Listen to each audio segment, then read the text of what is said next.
Sertifikasi halal tidak hanya persoalan kepatuhan terhadap ajaran agama atau syariah compliance, melainkan lebih daripada itu, sertifikasi halal diharapkan menjadi added value bagi pelaku usaha untuk bangkit. Tanpa orang-orang tanpa kiai atau tokoh-tokoh NU di MUI, maka mereka jadi nggak ada apa-apanya tuh.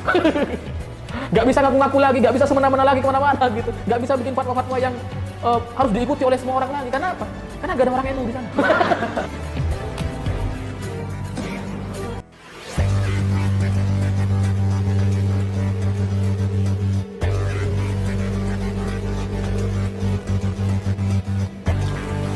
Serangan balik mematikan Gus Menteri kepada MUI. Gus Menteri tegaskan sertifikasi halal lembaga itu tak berlaku lagi setelah diambil alih Kementerian Agama.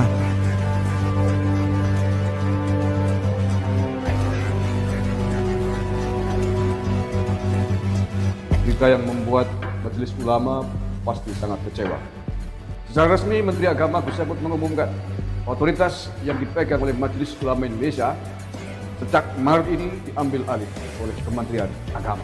Lagian di MUI itu juga selama ini tuh ya suka bikin-bikin fatwa yang yang unik, yang lucu gitu.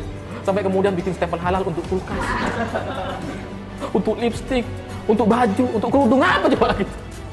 Itu kan udah mulai nggak waras gitu.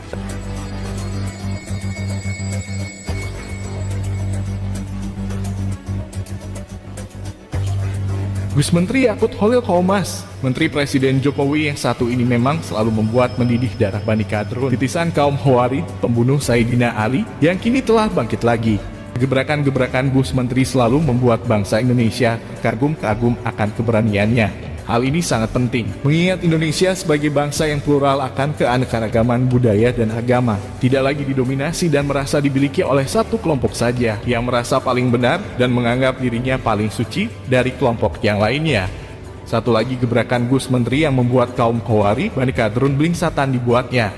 Aliran dana terbesar MUI yang kini dikuasai kaum Khawarij, Bani Kadrun itu.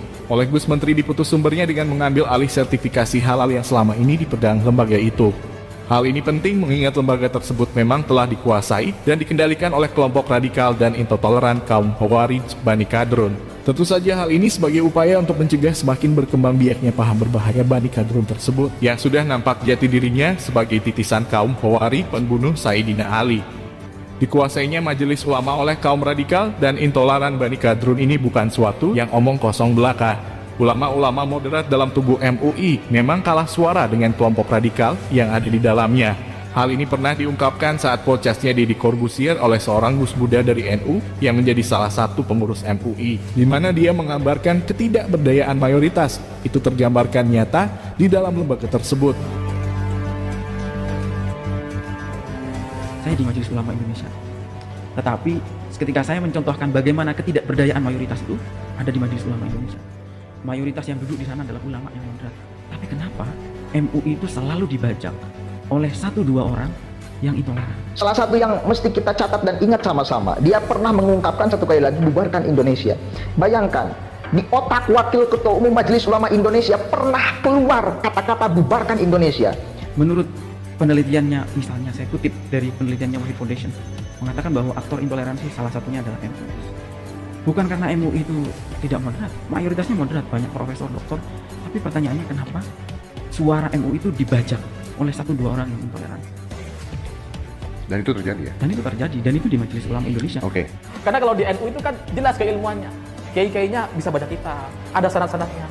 Pernah ngaji di mana jelas gitu urutannya. Kalau di MUI nggak ada. Modal serban sama teriak-teriak udah selesai tuh, udah bisa jadi MUI. Nah, mudah-mudahan ke depan tidak hanya otoritas labellisasi halal yang akan dicabut dari Majelis Ulama Indonesia, tetapi otoritas yang lain terkait dengan ulama, tokoh agama, khususnya agama Islam. Makanya kemudian saya menyarankan semuanya mundur aja deh dari MUI, biar isinya tersisa FPI HTI. Nanti ubah nama mereka menjadi Majelis Demo Indonesia. Demo lagi, ada korlap lagi, data mobil komando.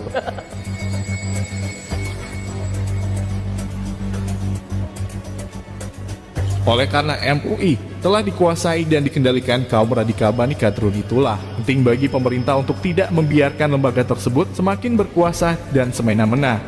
Langkah jitu Kementerian Agama mengambil alih sertifikasi halal yang selama ini pegang MUI adalah langkah yang tepat untuk menyuntik mati secara perlahan-lahan lembaga itu yang selama ini memang sangat berkuasa karena mempunyai dana yang begitu besar dari sertifikasi halal tersebut.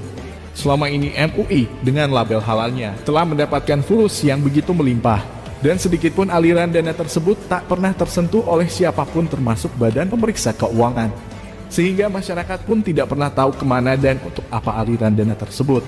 Hal yang menakutkan dan mengkhawatirkan tentu aliran dana tersebut digunakan untuk kepentingan kaum radikal dan intoleran itu untuk membiayai kepentingan mereka untuk melawan negara.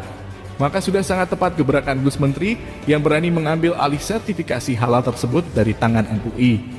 Akhirnya kita paham akan langkah yang sangat taktis dari pemerintah. Pemerintah tidak perlu mengotori tangannya untuk membubarkan lembaga tersebut untuk menghindari benturan-benturan yang tidak diinginkan.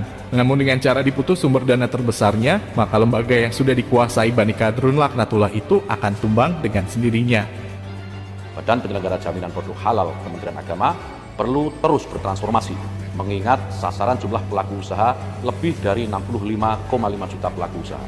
Para kelompok kadrun aparat akan kecewa dengan putusan ketegasan ini. Alih-alih akan melengsarkan Gus Yakut dari Menteri Agama, alih-alih meminta Majelis Ulama Indonesia untuk membuat sebuah keputusan bahwa Gus Yakut melakukan penodaan agama, tapi bahkan sebaliknya Menteri Agama menggunduli peran dan otoritas Majelis Ulama Indonesia terkait dengan labelisasi halal. Yang terjadi gitu ya, MUI ini merasa lembaga tertinggi ormas di Indonesia, organisasi Islam yang paling tinggi, yang merasa punya hak untuk mengeluarkan fatwa. Seolah-olah semua fatwa-fatwanya ini harus dituruti oleh semua orang. Jadi sangat tepat sekali kalau menurut saya yang awam, Kiai Haji Miftahul Akhyar mundur aja dari MUI. Supaya apa? Supaya benar-benar yang bertanggung jawab terhadap apa yang akan diucapkan oleh Anwar Abbas dan kawan-kawannya itu atas nama MUI tanpa di sana ada orang-orang NU. Kan kalau kita baca surat terbukanya Buya Anwar Abbas itu, saya sedih katanya beliau kan. Waduh, luar biasa. Iya, jadi kalau sudah bicara sedih itu kan artinya apa itu? Itu sudah bicara perasaan tuh kan. Jika dibaca menggunakan perasaan, memang begitu menyentuh hati. Namun bagi orang yang membacanya menggunakan akal yang waras, surat terbuka tersebut hanyalah sebuah lip sync yang dibuat supaya MUI tetap bisa menjadikan ulama NU sebagai maskot di MUI, namun tidak memiliki kuasa apapun sama sekali. Ya, hanya sebuah lip sync.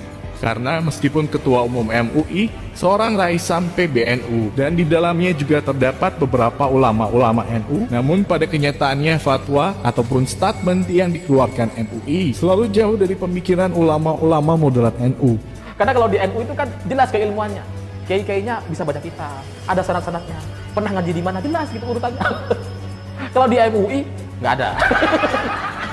Modal serban sama teriak-teriak udah selesai tuh, udah bisa jadi MUI.